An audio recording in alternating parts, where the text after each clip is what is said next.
thank you again, Heather and Seven Signal, for having me for a third time. So I guess the third time means it's not a fluke. It wasn't like, well, we'll give him one more shot.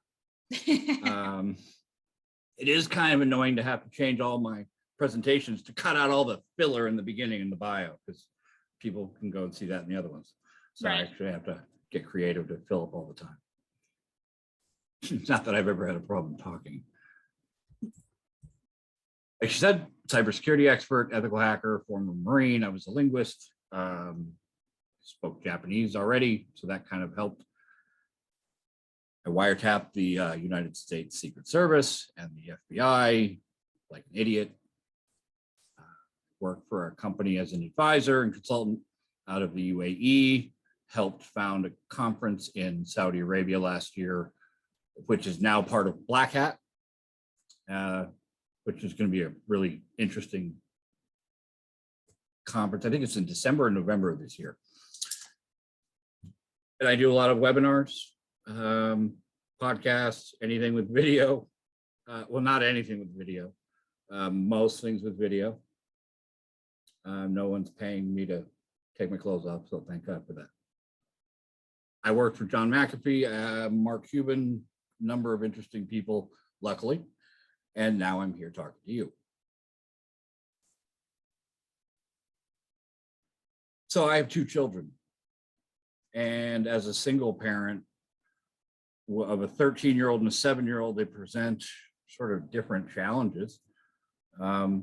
The first time I actually did this was with my therapist was putting together kind of like a podcast for other parents in the area. And we started brainstorming and like, well, I don't know what other people don't know usually.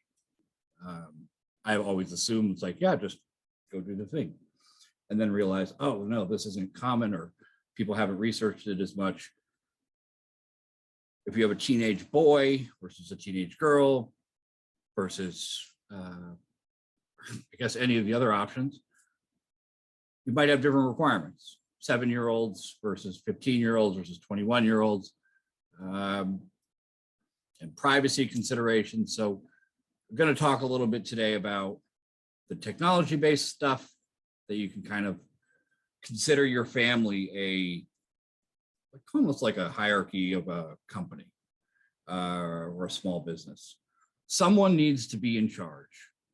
Someone needs to be having conversations with the little people below you, sometimes literally. Having to explain to my son, okay, there's inappropriate, and then there's no way you're watching it inappropriate. Like if a guy says a swear word and you don't ever say it until you're 18, because you're allowed to swear when you're 18. So that's what he's looking forward to. He's literally counting the days. He'll go and watch. And I wasn't able to like regulate it so much, but now they've got YouTube Kids, they've got YouTube, you've got parental restrictions on all these different apps. And even then, sometimes things slide by.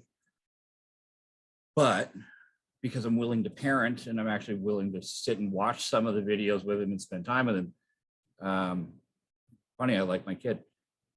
I know which YouTubers are more safe than others. Like Mr. Beast sounds like a bad guy, to be honest. I think he's a 24 or 25-year-old multi-millionaire who's probably one of the most grounded people I've ever seen on YouTube. Dude makes tons of money, gives it away to charity, spends it on, and it doesn't curse, or if not, I've never seen him. And doing silly, funny, like we bought $500,000 in fireworks and we're going to light them all off and be goofy with our friends. Oh, okay, I can get by, but they're really safe about it. They're not setting bad examples. But I wouldn't have known that if I hadn't watched some of the little interesting things he was interested in. And I realized he's interested in space, and he knows more about space than any human who's ever lived 100 years ago or more, which is bizarre because he's 7 and he's watching YouTube. But I still want to keep him safe for the most part. So you start off by getting internet service from your ISP. Comcast, Xfinity. I have Ziply Fiber, which used to be Frontier, which used to be Verizon, which used to be Verizon Frontier, whatever. They give you a modem. Usually it's a modem and a router combination with wireless. It's usually not great. The next sort of level in is your personal computers. Within that computer, there's software like Norton Antivirus, McAfee Antivirus, and Windows-based, just their built-in security options. Then you got mobile devices, and they have, whether you've got Android or Apple, they have their own security considerations and options, and they're getting better all the time. Knowing what those things are, maybe spending a few minutes on a treadmill when you could watching a video, you could sit and scroll through, oh, wow, I didn't know that. I didn't know this. I bet you didn't know the back of your iPhone, you can change the little Apple logo to be a button. I didn't know that until I saw someone do it on a YouTube video or TikTok, then YouTube, then Reddit. There's a lot of things that people don't have a lot of responsibility, like kids learning because they're bored and they're still curious and not jaded about life. Life hasn't kicked them yet. So they still have hope and dreams. They're still playing with their phone going, oh, what's this? What's this? And they break stuff, but they find stuff out too. So these new things are kind of being rolled out all the time. And we had no idea. I had no idea I was becoming old. I'll be 40 next month, and it's happened. So talking about those different types of security options, you should know some of them, starting at that router firewall combination, because those things are essentially your front door. You don't want to not patch them. You want to learn how to do that pretty quick, because if Xfinity buys 1 million of them versus 5 of them, hackers are going to try and find a way into those things and discover an unknown vulnerability or 0-day, because the payoff's huge. You're not trying to learn how to pick a Yugo, like the key to a Yugo and hotwire it. You're not learning that. You're learning Honda, Toyota, BMW, Mercedes. You're trying to steal something of value. So non-technology based stuff, setting up rules and guidelines for employees or kids, whether you're supervising, not supervising. My son can have his own computer in his room until maybe he's about 9 or 10. And then that's going to be coming down into the family room without much explanation. My daughter can have a computer up in her room for school, but then she's not great at telling time when she's excited. So midnight could also be 4 a.m. Wi-Fi shuts off at 12:15. Done. And then she's like, oh, I should have known bedtime was midnight. Okay. Having these sort of boundaries built in so that you don't have to remember is the only way I can get anything accomplished. Trying to respect my kids' privacy. I don't read her text messages. I don't snoop on what they're doing. I try to have conversations with them. I know they'll make mistakes, don't get me wrong, but I do monitor, for example, DNS logs. And the way to do that, I think I talk about it later, but there's a website called OpenDNS. DNS is I don't know how many non-tech people. So if you see google.com, that's a domain name. That translates to an IP address, one of those 4 octet. So it's like 192.168.1.1 is a really common one. Google's DNS servers are 8.8.8.8, Cloudflare 1.1.1.1, Verizon 4.2.2.2 and 4.2.2.3. Those IP addresses are not easy to remember unless they're really simple numbers. So we use the domain name system to translate between the two. You can actually set all of your devices to point to a server that does those lookups for you while filtering out garbage. So instead of going to Google, you're actually going to probably your home router for your DNS lookups. And that thing is looking up DNS entries from its ISP, primary and secondary. You could set it right to Google and bypass all that stuff, because usually they're slower than Google or Cloudflare or these other organizations that are really good at it. However, OpenDNS, you can filter out things by category. So I monitor DNS logs to make sure that my kids aren't racist or alcoholics or selling nuclear arms on the dark web. Again, we have had this conversation. The internet is not a fun place if you're not ready for things. And some things you're just never ready for. But I try to kind of shape it to and keep things within a certain parameter of growth. Or, I mean, I can't stop random text messages from showing up, but all of these things kind of require you to talk to your children about things that are going to be, they're going to happen. I get 3 text messages a day of women in my area, but they don't even specify which area, who are interested in me but don't know my name. Yeah, I'm not buying it. I didn't get good looking overnight. Sorry.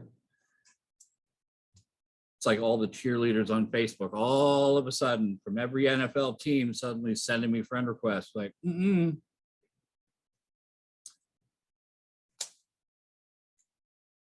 So I had a duplicate in there.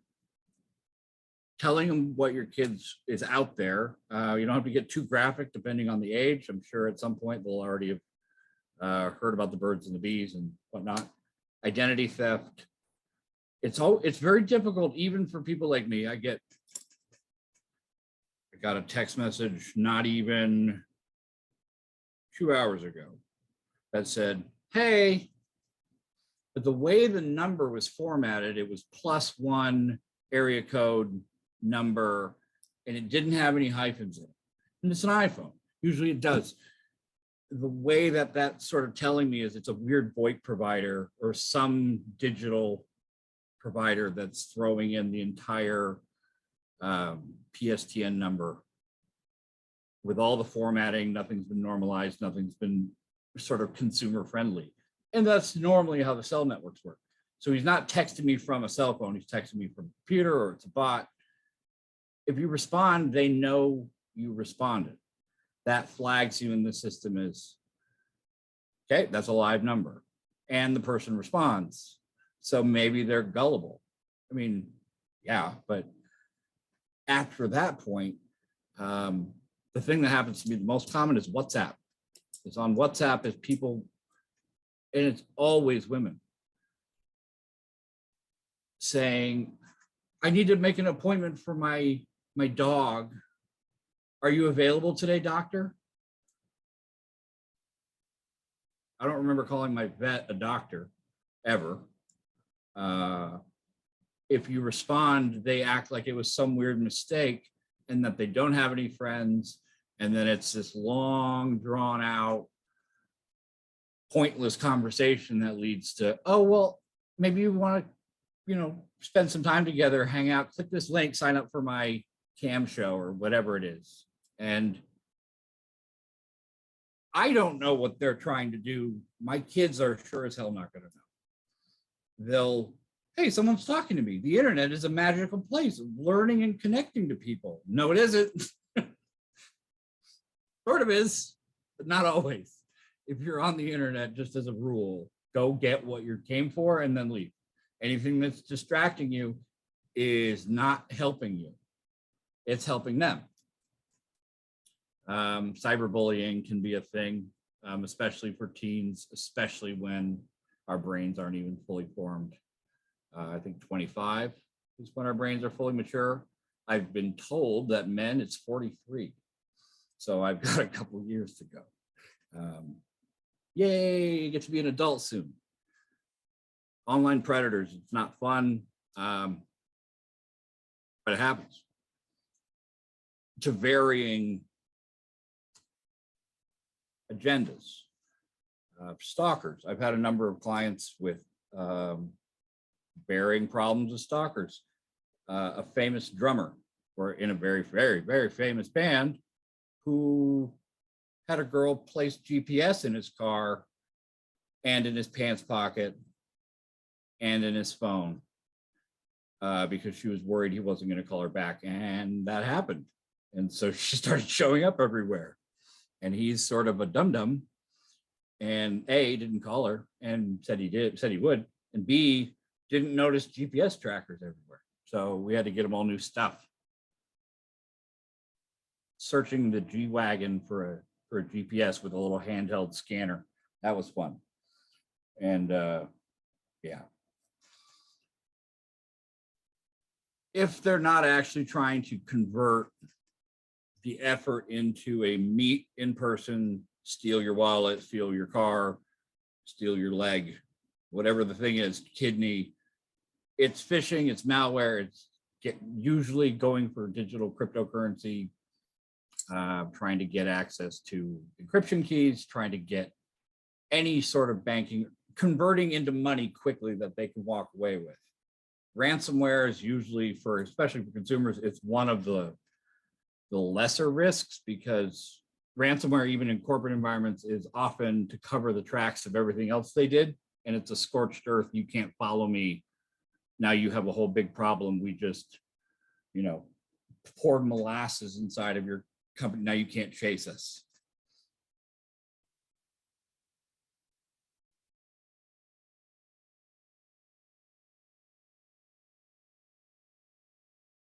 Simple stuff you can take back. Don't post photos of yourself. Don't chat with strangers. Obviously, everyone's a stranger on the internet. Maybe limit chat roulette. Sure, there's some fun YouTube videos of people doing funny stuff. There's a whole bunch of other videos that are not funny that will make you wish you hadn't gone on the website. If you get an email from someone, I had somebody who had a stalker and they were opening every email that person sent them, just reading it and then closing. If that person who was stalking them was any sort of competent, they are using an email tracking program commercially available for a few dollars a month to track open rates. Knowing where you opened it, they can tell the city and state. In some places, you can even narrow it down further. If I know your IP address, I know where you live.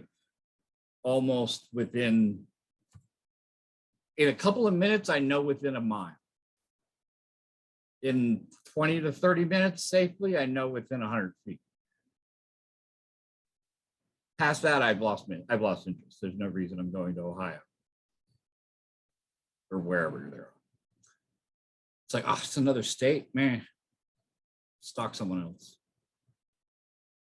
If someone bullies you online, the best thing to do is walk away. In real life, there's self-defense classes talk about the best way to disengage somebody or disarm somebody. The best way, if someone has a knife, is to run. That's the Navy SEAL expert sort of discipline. The hardest guys in the world run. If they have a gun, you can't run from that. So you have to get more creative, bob and weave and whatever. Bullying online, you can walk away from it. Kids need to know what they can and can't do. If an adult's yelling at them and they don't know that that's not appropriate, they'll still stand there and get yelled at because they're completely frozen. It's not always fight, flight. It's fight, flight, and freeze. You got to find someone you trust. You got to, like my daughter and I have a security code type situation where if there's somebody pretending to be me, they know the word to say to her it'll make it like a stamp of approval, like the king's seal of wax. It's not shenanigans. It would be funny. Never tell anyone your birthday, address, name, all those things just by themselves are worth $15 or $20 on the dark web in combination with each other. Once you have those variables, you can extrapolate a lot more. And if I know your birthday and your address, I can start pulling up credit. I can start pulling up old addresses. I can start pulling up known associates, and then it spiders out from there. Never do anything that anyone asks you to keep secret from your parents. It's a good rule of thumb. And the earlier you start building trust with your kids, the sooner, well, the later, if not ever, they'll keep coming to you. Kind of crazy.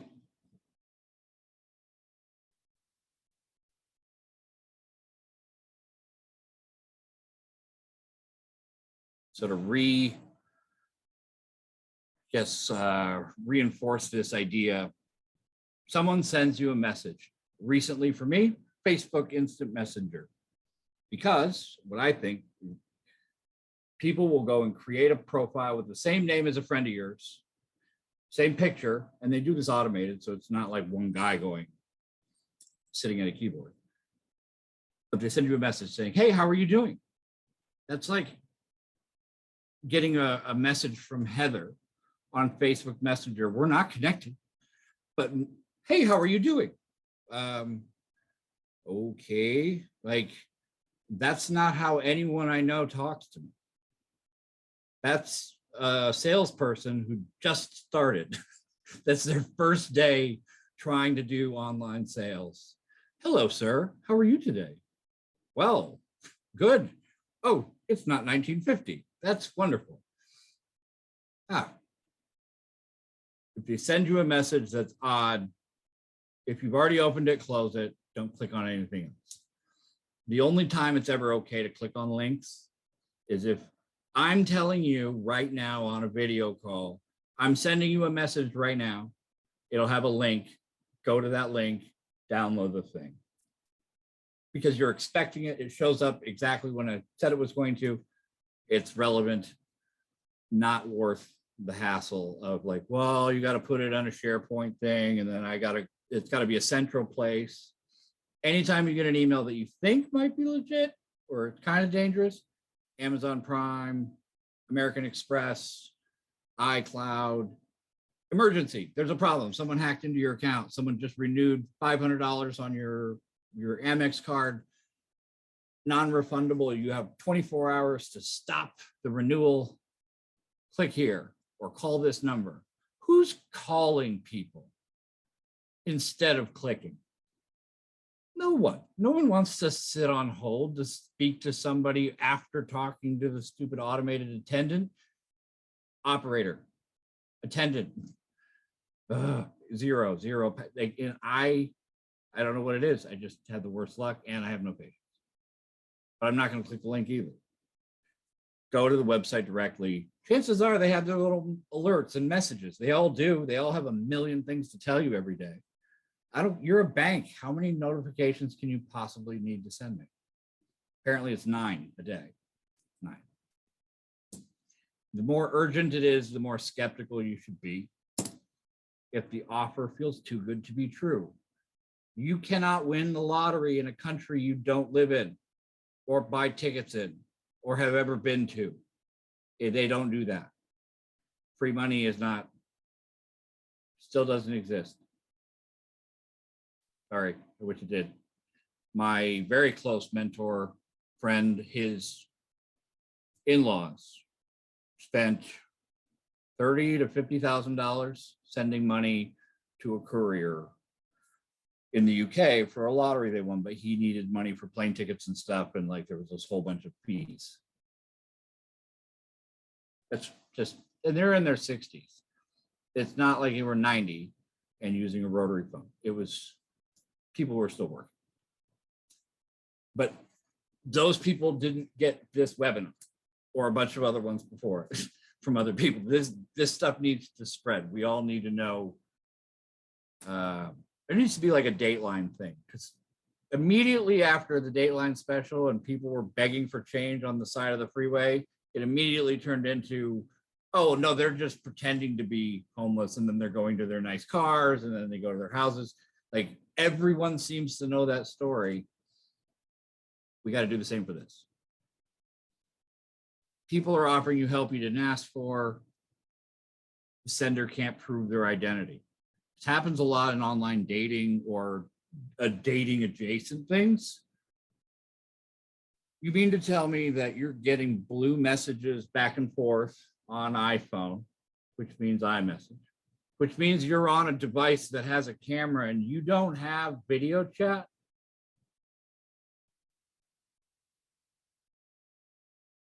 Doesn't make any sense. You don't have Skype? You have 10 things beyond Skype. We have so many, everything I have has Wi-Fi and video calling capabilities. How can you not be able to do that? Oh, it's because you don't want to. It's because you're scamming people. And this, the most it happens to me is on OfferUp. People wanting to send numbers via message. I didn't know why they're trying to, sure, give me your cell phone number, that's helpful. Then they want to pay outside of the app, or they want to do something a little different because they find a way to game the system that doesn't look like a scam. I think the most recent funny thing I saw was women profiles finding younger men to be their sugar baby, I think is the term, and send them money every week and date them. So somehow they've got stolen credit card or banking information to try to send you money. That money is like a check that's bogus. And after a few days, it reverses. But in the meantime, you've sent your own money to the scammer to some other place for some other ungodly reason, all because you think pretty girl is going to sleep with you or whatever the heck they're talking about, whatever they're doing. Consenting adults. It just boggles my mind how quickly people will be like, that's a scam. We're like, no, that's totally fine.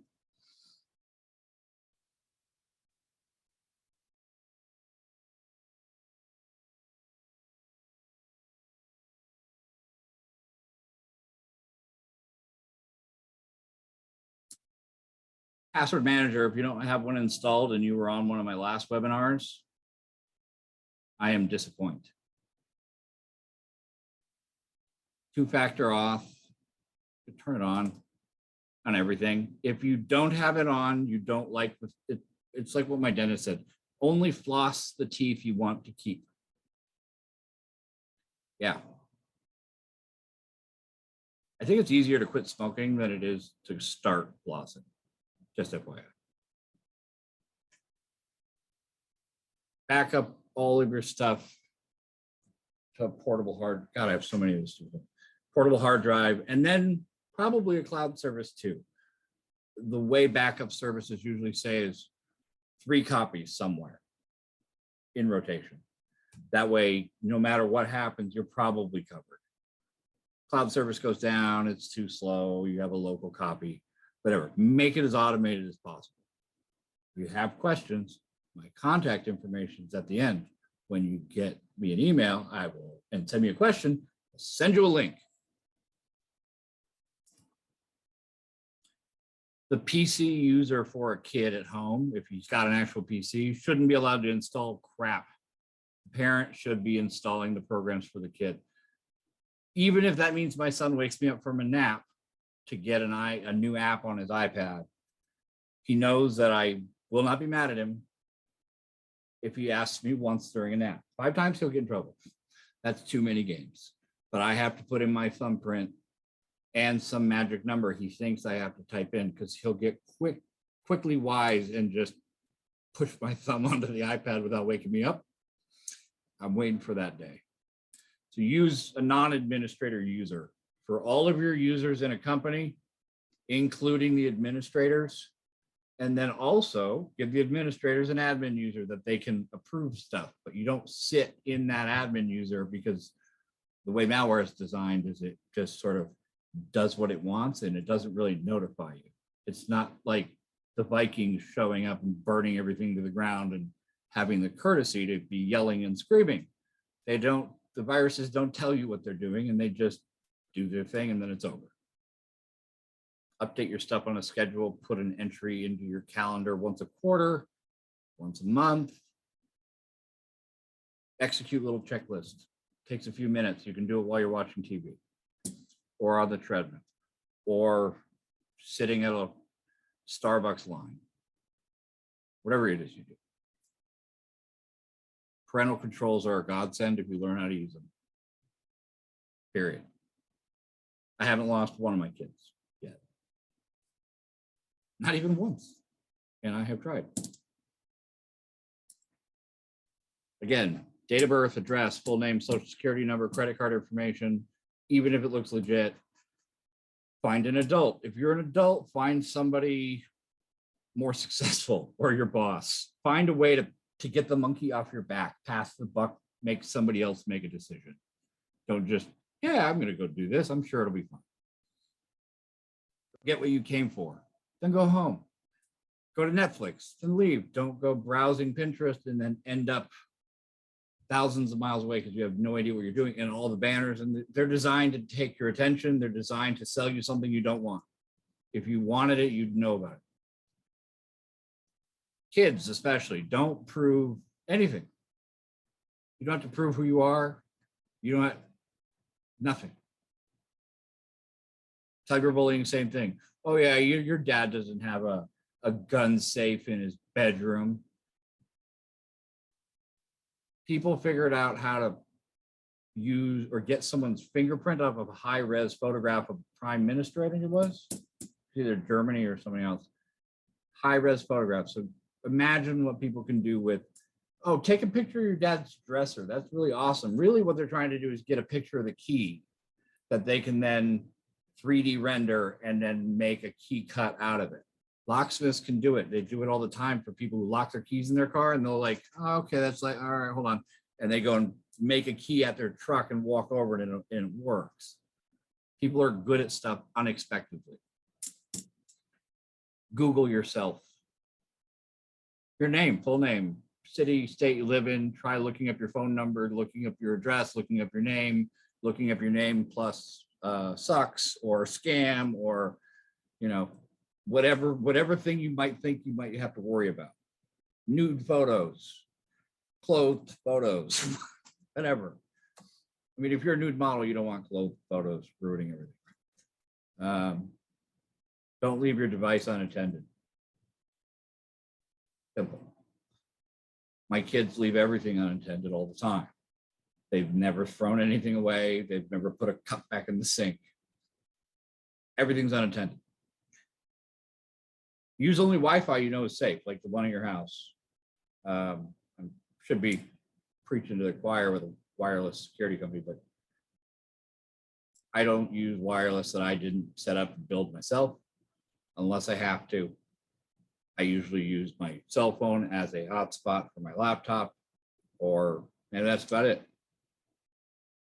It's worth paying extra money for the data to not have to jump on a network with a bunch of idiots trying to break into my stuff. Again, it doesn't notify you that hackers are trying to break in or intercepting communication. It just never does. Wish it did. And then watch The Social Dilemma with your kids and then talk about it. Figure out what they think. Get their opinions. Form some of your own. Maybe you disagree, maybe you agree. Default settings are garbage. Set things to high if you can. If you go online and you can't say anything nice, this is my mom's rule. Which didn't exactly prepare me for the Marine Corps or college, but if you can't say anything nice, don't say anything at all. I didn't know how to call people names. That did not help. If the service is free, you're the product. Spend time with your kids, learn what they're using. My daughter uses Snapchat, but I know what she snaps. It's kitty cat ears and funny faces with her mom and sister and other people. Hey, everything's great. I know people who use Snapchat that I don't ever want to see. So OPSEC's helpful. I don't post vacation photos until after I'm home. And then I limit the privacy settings. If you never have met the person in real life, you don't know them, don't send them money. If you have extra money, you send it to me first, and then I'll approve it and send it to them if they're legit. I will be that service for you. You need help with a question at work. You need legal advice. Go on Reddit, find a forum, but generalize. My friend, my roommate, my dog, my next door neighbor, my mailman in a Midwestern state don't have to say, unless it's like, hey, I'm in Florida, we got snow. You can't mix too many details of specificity. What I'm saying is don't leave any clues as to who you are. You never know when it's going to come back and bite you in the butt, period.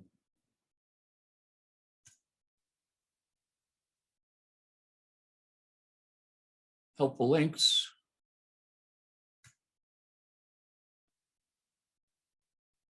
Heather will have this all for you. You don't have to go and freak out that I'm going through this quickly because she's going to make a PDF out of a PowerPoint doc. We were just making fun of that earlier. The amount of people who don't know how to make a PDF is too high. I'm going to train my kids on that first. KrebsOnSecurity.com is a really great blog. I always recommend him on every single presentation I do, even if it's not tech related. Proton VPN is the only VPN service I trust. Privacy.com allows you to shop online. I get no referrals from any of these. I advocate for them because I believe they are good. Custodio is a parental control software I've used and compared to a bunch of other ones. I've used it before with friends, recommended it to friends. I don't get a referral bonus again. They have Android, Mac, Windows, iPhone, time limits per app, so you can make sure they're doing homework and not gaming, and then gaming within certain limits, all sorts of different things. And if you want to get Orwellian, you can read the messages, or you can monitor things even more specifically if you've had boundary issues. OpenDNS does not take a lot to set up. It is much easier than you probably think it is. Even so, people will still go, maybe later. It's worth it. You can filter out a ton of different things that'll protect. Every company should be using something like this just to get rid of known spam links. It will save your butt. It's like getting a vaccine if you believe in vaccines. I'm not touching that 10-foot pole. So my dad's like super liberal, mom conservative, and they get along great, and they're both polite about it, and it's awesome, but it's really funny. Like, she's throwing away his masks. He's vaccinating her while she's sleeping. LastPass is a great browser extension, also app on iPhone, Android, whatever. It's like iCloud Keychain, having a password manager. It's kind of intuitive. It makes it easier. It's like, hey, you want a better password? Click update. You don't have to go and think of them like, oh crap, how do I need a haiku and a capital letter, my blood type.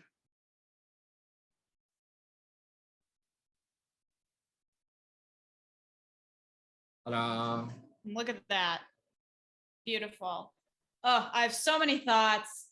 We actually, as a company, just read Frank Abagnale's book, Scam Me If You Can, and it talked a lot about the ether. And JJ was putting in the comments like how most attackers use a lot of psychology to get people to do what they want. And it's funny because my fiance, like I know older people and younger people are especially at risk. Like the one hacker. So all people? Yeah, pretty much. From start to finish, it's bad. Yeah, like a hacker called my fiance's grandma and it was like, hey, this is Xavier and I'm in jail and I need you to send $1,000 in Tijuana. Otherwise, I only have 30 minutes. Otherwise, they got to send me to this federal prison place. Yep. Or it's like, we have your son, and they call the grandparents and they don't even bother to call the son who's playing Xbox next door. I know. They think he's in Tijuana and he got arrested. Yep. And you need to bribe him his way out because you saw it on Dateline. And she sent it. I know it happens so often. Yeah. And they're like, did you get out okay? Get out where okay, Grandpa? Are you crazy? Oh my gosh. No, yeah. you were in jail. We live in Wyoming. Like, how I didn't what? And you just lost money via Western Union, and Western Union does not care. Yep. Totally nuts. We also had Martin asking a little bit more about the social dilemma. I dropped a link in there, but do you want to talk a little bit about that documentary and what that's about? Basically, every time we invent anything as people, after a little while, we discover, oh, it's going to give you cancer. Apples, cancer. Bananas, radioactive, cancer. Food, cancer. Water, cancer. Not enough water, cancer. Too much water, cancer. Technology is has some downsides, and people who take a lot of selfies tend to be more narcissistic than people who don't. Teenagers who use social media have a lot more negative effects than they do positives. The suicide rates are going up among, I believe, teen girls more than teen boys. The suicide success rate is always higher in men than it is in women. The attempts are 4 times higher in women than they are in men. If we're just talking binary, cisgender, male, female. Mm-hmm. I have a transgender sister and a gay ex-wife, and I don't know what's normal anymore. So we'll just leave that at that. I'm Ross from Friends. But the idea is kids don't have boundaries built in to their own brains. My kids can't even remember, they're both ADHD, it's impossible. They have to have these hard limits and you have to set them. They're not going to set them for themselves. And back in the day, even when I was in school, you didn't have to be presentable, on point 24 hours a day. There was no videotape unless your parents brought out the giant camcorder for your birthday or Christmas and then never watched the footage again. No one had a video camera. So all of your dumbest mistakes don't get put on the internet. You're not getting shamed for what you wore or what you said or everything's being filmed now and being put online, and kids are not equipped mentally to handle it. And it is causing a ton of problems. Maybe you want to look at, well, what about the people who invented all this tech? Do their kids use tablets and phones? No, they don't let them. Do tobacco executives smoke? Most of them don't, and they don't let their kids. Yep. Good stuff. On that happy note. Well, I've got a bigger downer if you want to end it even further. No. Oh gosh. I think I do have, well, I have some personal experience with some of the darker side of things. And I have a book that I'm almost finished writing. It'll be out for all. I'm probably gonna have to self-publish it, but shopping it to a couple publishers, there's already a film studio interested in optioning it for a movie. Because 6 years ago, I had a foster daughter who was trafficked. I have 2 kids. Oh, wow. And they have an older sister who's 23 now. Mm-hmm. She's alive, and being a 23-year-old piece of crap, no job, getting a neck tattoo that says minimum wage is totally fine with me. But she had a boyfriend, a bunch of years older, got her into IV heroin use at 13. Mm-hmm. Her mom lost custody. She went to the foster care system. I took her in as a foster kid. And even then, a year after I had her, she disappeared one day and then ended up on Backpage. And it's like every parent's worst nightmare. I spent 6 weeks looking for her. Just dropped everything I was doing, found her. FBI and police raided the house. She went to rehab for 18 months. It worked out, but even that had lasting consequences that, like, I can't watch scary movies ever again. That's fine with me. Like, I'm not just itching to go watch really horrible scary movies, but mm-hmm. There's certain things you can't unsee. you can't just recover from everything permanently. Some people are like, oh yeah, that stuff doesn't faze me. It eventually will. It eventually will. And you got to know what the actual risks are instead of downplaying it like, oh yeah, I'm sure it'll be fine. I don't ever wear my seatbelt. You know, like these things exist for a reason and not to be a buzzkill. Just don't want you to die. Luckily, it all worked out in my case, family and stuff. But I had to go through hell to get out of where I was mentally and physically afterwards. There's a 6 months after that, I had a suicide attempt and ended up finding a church, getting baptized, and that's sort of a whole other thing. But I managed to raise two fairly polite, decently behaved kids, and life's pretty great. And I didn't ever think I'd see a day where I'd be like, oh wow, there's a bird singing. That's awesome. Right. And there's hope. Everything's and tomorrow okay. brings you joy. Like I didn't have that. Yeah. It wasn't because like, oh, life is so pointless. It was more like I'm not scared of dying because hell is already here. This sucks. Mhm. I couldn't sleep. Nightmares were terrible. And that's the internet. People were exploiting, actually trying to do this thing more to people, not Yeah. less. So it's people need to know what the risks are. Most definitely. Yep. Got to I stay don't, have, safe any, out there, I don't have guys. anything a bigger bummer than that, but I will work on it. But it's an inspiring story because the grass is greener if we can get to the other side. So I feel like that's a good way to end. Not so much a bummer. Cool.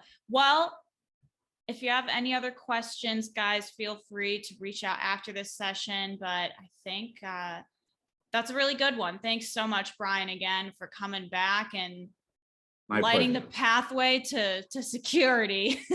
It's really important stuff. So I hope you guys stay Sweet safe. dreams. Yeah. Have a great, happy, positive rest of your day, everyone. And we will see you back again, same time, same place next week. And we'll have the follow-up of this webinar, including that PDF in your inboxes tomorrow. So thanks so much, everyone. Thanks, Bryan. Thanks, We will see you next time.